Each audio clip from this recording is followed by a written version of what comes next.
We'll definitely make sure the word gets out because this is a great book. We enjoyed this book so much. Thank you. That is excellent. Well, you mentioned about a prequel. Are you working on anything else? Because it sounds like you're ready to jump in. Yes, I'm working on the third and probably the last star Holmes. Well, not the last to feature him. Since in my first novel, we leave Holmes finally open to the supernatural, this one deals with the possibly supernatural. Watson actually alternates his narrator with a fairly famous spiritualist medium so that we can get the viewpoint of the skeptic and the believer to the same actions.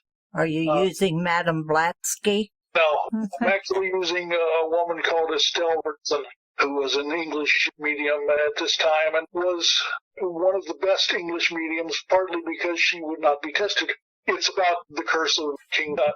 I don't know if you're aware, but the whole idea of the curse of the pharaohs, that was first promulgated by a man named Arthur Conan Doyle. Oh, really? Yes, who was, of course, a spiritualist in his later years.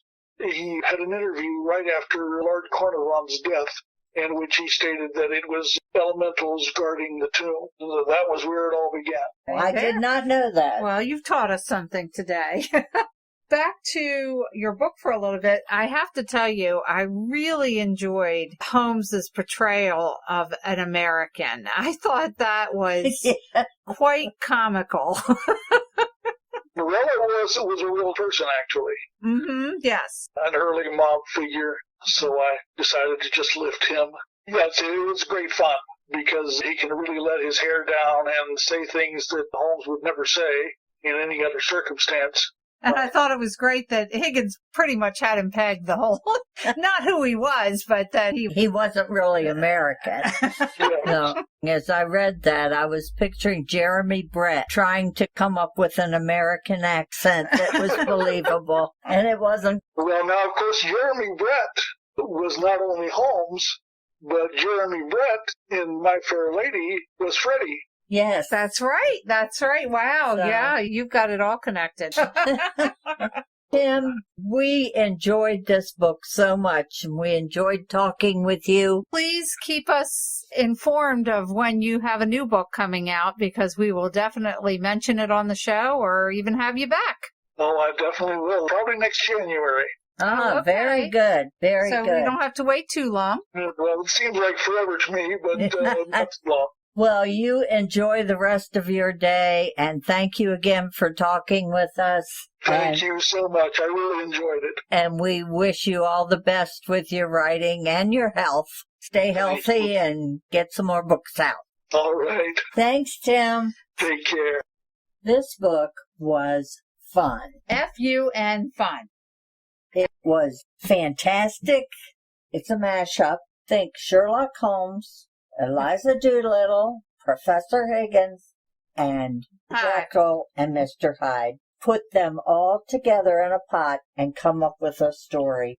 I have to say it was genius. Yeah. If somebody would have gave me that little, what you just said, I would have been like, what are you talking about? I could get the Jekyll and Mr. Hyde thing, but to throw Eliza Doolittle in there I don't think so. But he did such a good job. And Holmes and Watson go on the funniest adventures with the... Holmes is pretending to be an American through this book. He's in disguise, if you can see him as an American gangster.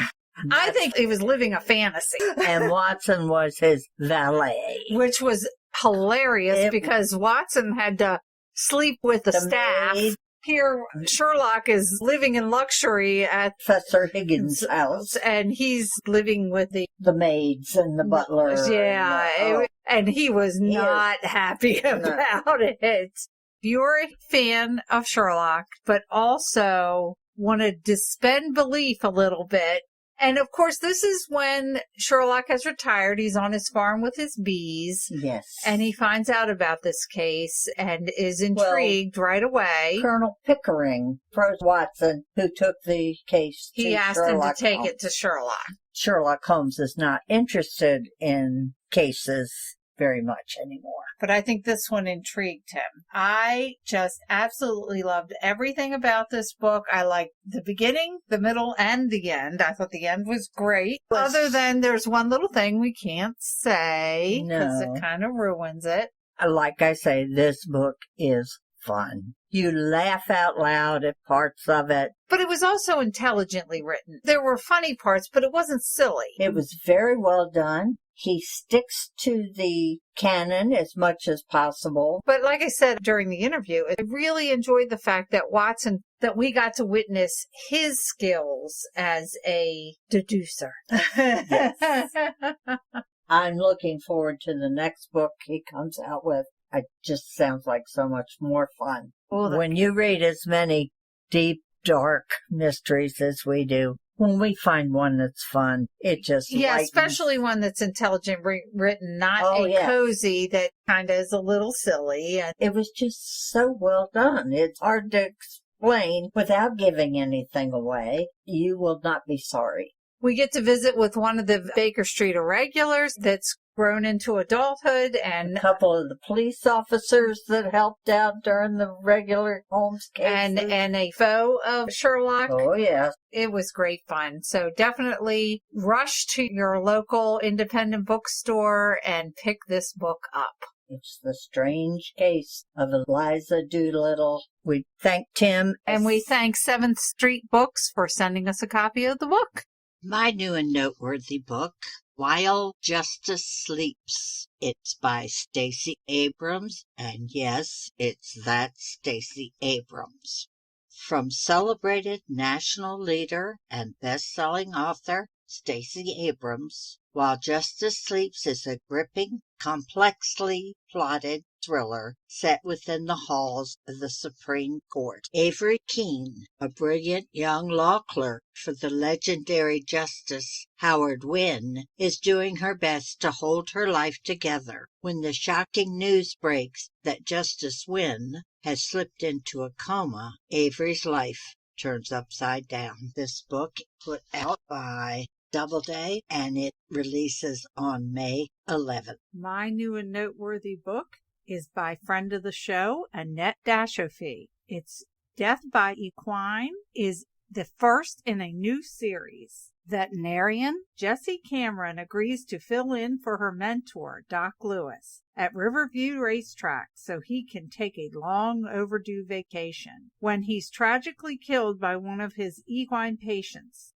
the night before he's supposed to leave. Jessie quickly suspects the death is anything but accidental. Her search for the truth is thwarted by everyone from well-meaning friends to the police, including her soon-to-be ex-husband. It came out May 11th. My second book is Independent Bones.